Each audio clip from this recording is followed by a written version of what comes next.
Have you ever walked into a room and suddenly the atmosphere shifts? No one says a word, but the tension rises. Some people start fidgeting. Others avoid eye contact. It's not paranoia. It's your presence. Chosen one, your aura doesn't just enter quietly. It exposes. And when you show up, every hidden spirit starts to react. Because light doesn't ask permission to shine. It just reveals everything in the dark. You don't need to say a word. Your energy does the talking.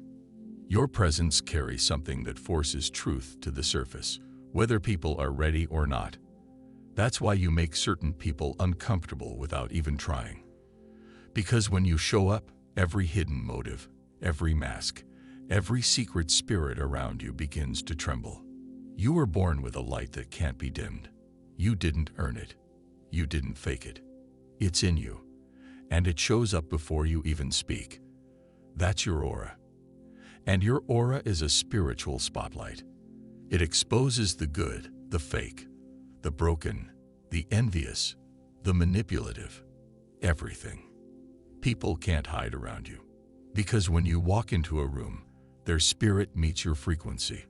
And if they're not aligned with light, they feel it instantly. That's why people start acting strange. That's why certain coworkers avoid you.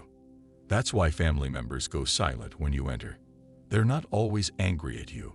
They're reacting to what your presence awakens in them. Chosen one, you don't carry regular energy. Your spirit has authority, not ego. Authority. And authority doesn't blend in. It stands out. Even in silence, it commands attention. This is why spiritual warfare often surrounds you, because your aura activates the battlefield. Demons don't attack empty vessels. They come for the ones who carry oil. And you've got oil on your life. Heaven-marked, spirit-backed, and purpose-charged. Your aura carries truth, and truth exposes darkness. That's why evil gets uneasy around you. People operating in deception feel vulnerable near you, not because you attack them, but because your light reveals what they try to hide. You've probably noticed this. You start talking, and someone randomly snaps. You express love, and they accuse you of having an agenda. You offer peace, and they stir chaos. It's not you. It's what your energy triggers in them. People don't always hate you. They hate what their demons see when you show up, because your spirit shows them what they've been avoiding. Your peace irritates their unrest. Your discipline reveals their laziness. Your healing reminds them of wounds they've ignored. And your faith confronts the fear they've been living in. You're not intimidating. They're just intimidated by the purity you carry, because in a world full of masks, your authenticity is threatening.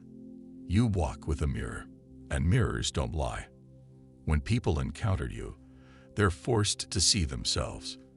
And not everyone's ready for that kind of truth. But don't shrink. Don't dim. Don't apologize for being the light. You weren't created to make darkness comfortable. You were created to cast it out. This is why God has kept your spirit pure. Why He allowed the isolation. Why He removed the fake friends, the confusing relationships, the one-sided connections. Because He was refining your light for a higher level of visibility. And visibility requires purity.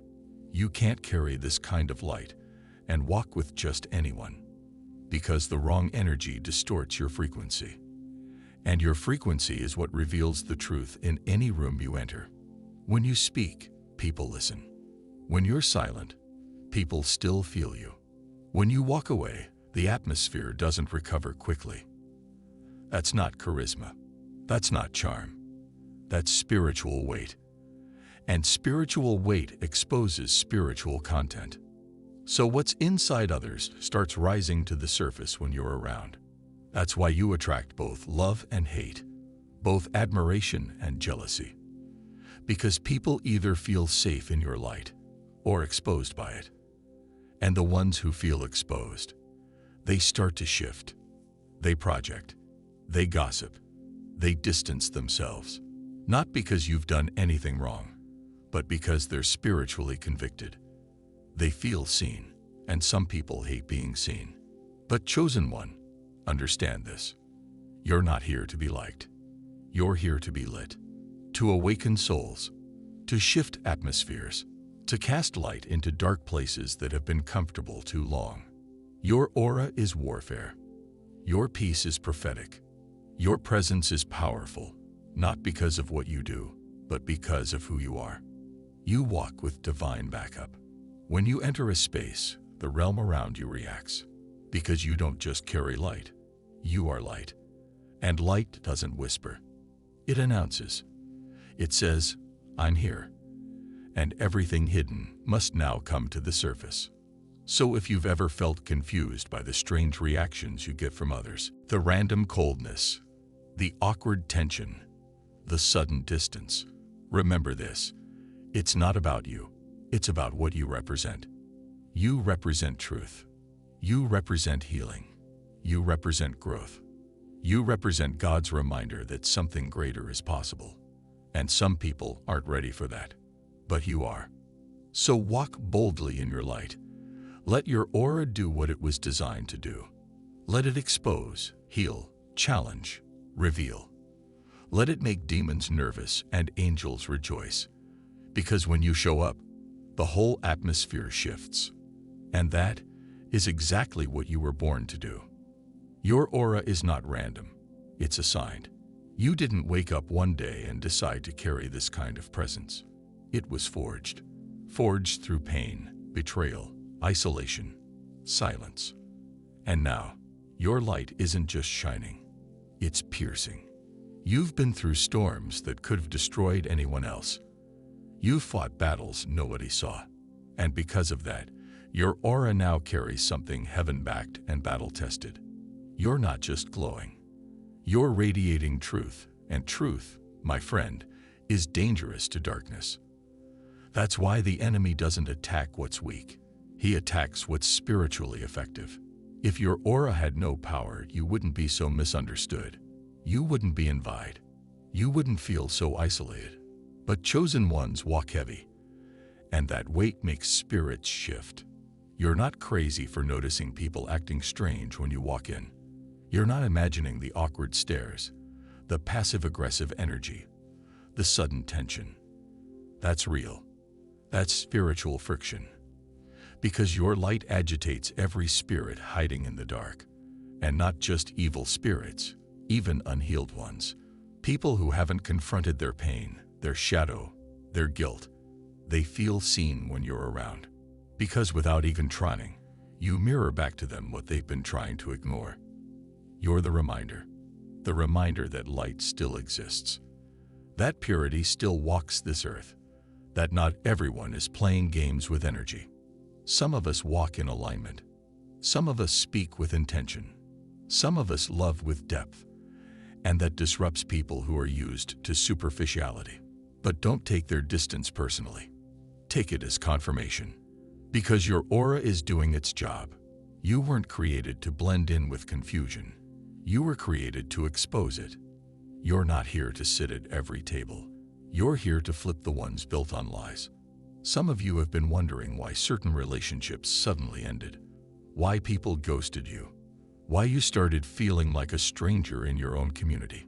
But what if I told you? That wasn't loss. It was light separation.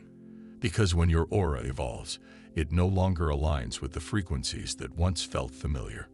You outgrow certain spaces. You outgrow certain circles. Not because you're better, but because you're brighter. And brighter light demands clearer environments. Your presence demands truth. You can't stay in rooms where deception reigns. You can't keep silent when your spirit feels what others pretend not to see. That tension you feel, that's your aura confronting the room. You're not mean. You're not antisocial. You're discerning. And discernment isolates before it elevates. It filters your surroundings. Because not every vibe is worthy of access to your light. There are spiritual laws operating through you now. Your aura has become an activation point. People are either pushed toward growth or pushed away into discomfort. And both are necessary. Because you're not here to make everyone feel good. You're here to make things shift. Even when you're quiet, your silence speaks. It's prophetic. Your eyes read souls. Your energy enters before you do. People don't remember what you wore. They remember how your presence made them feel. And for those walking in lies, that feeling is exposure. For those walking in truth, that feeling is peace. Your aura is a compass. It points people toward their own healing. Sometimes it draws them in. Sometimes it sends them running. But either way, it's doing what it was designed to do. You've also probably noticed animals, children, even strangers gravitate toward you. That's not random. That's recognition. They feel your light. They sense your purity. And spiritual beings, even in flesh, are drawn to the real ones. You're a frequency carrier. When you speak, healing flows. When you pray, realms shift. When you forgive, curses break. That's not just vibes, that's divine resonance. But with great light comes great responsibility. That's why you've been through so much. Your pain was never punishment. It was preparation. Your aura had to be refined through fire. Because only fire could burn away what wasn't pure. Only fire could bring your essence to the surface. And now you carry a glow no one can duplicate. It's not in your words. It's in your being.